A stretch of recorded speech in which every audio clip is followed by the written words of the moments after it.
Welcome everyone, my name is Toby, I make Victoria 3 videos on YouTube, but today, I am collaborating with Paradoxinteractive to bring you the info you need to get started understanding the new lobbies and subject rework in Victoria 3's 1.7 patch and Sphere of Influence expansion. In this video, you'll learn about what lobbies are, the new subject interactions, and how to maintain your subject's liberty desire.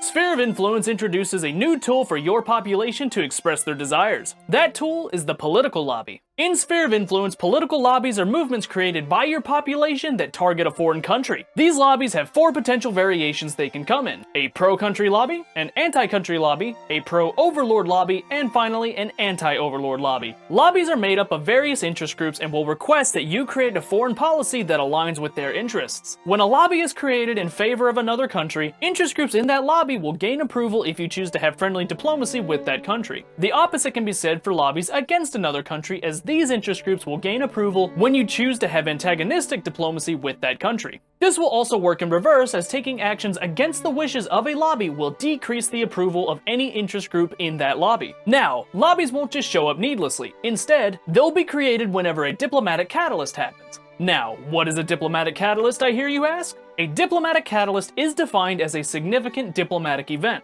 Examples of diplomatic catalysts could be declaring a rival, breaking a diplomatic pact, or even changing your government to a significant extent. If you would like, you'll also be able to promote the creation of lobbies in other nations that are favorable to you with this option right here.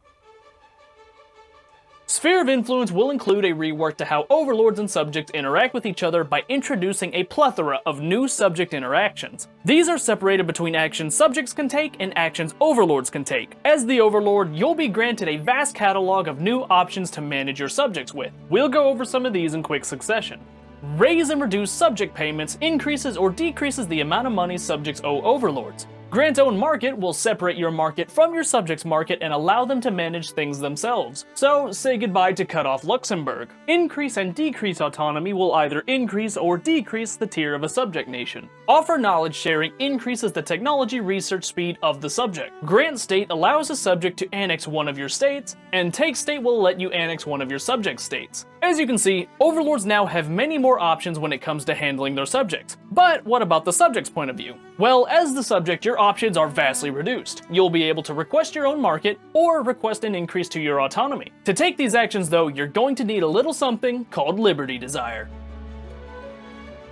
In Sphere of Influence, subject countries will no longer be eternally content to remain as subjects forever. Instead, overlords will now need to manage their subjects' liberty desire or risk their subjects breaking free. Intuitively speaking, liberty desire in Sphere of Influence is used to measure a subject's desire for freedom. The higher the liberty desire, the more a nation desires independence from their overlord. As the overlord nation, you'll be able to control your subjects' liberty desire in a few different ways. Having good relations with your subjects will help keep their liberty desire down. Another way to curb liberty desire is to increase your subjects' economic dependency on you by owning industries in their land. You will also have the option to promote lobbies in your subject that will help promote keeping good relations with you in their government.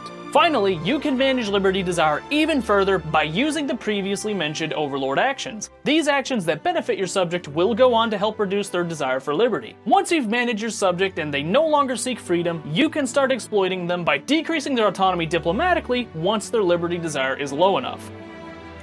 Alright, you're now ready to manage your lobbies and subjects in Sphere of Influence. Be sure to subscribe to the channel for more Victoria 3 updates, and I'll be seeing you one more time in the next one, where I'll tell you about the great game. I'll see you all there.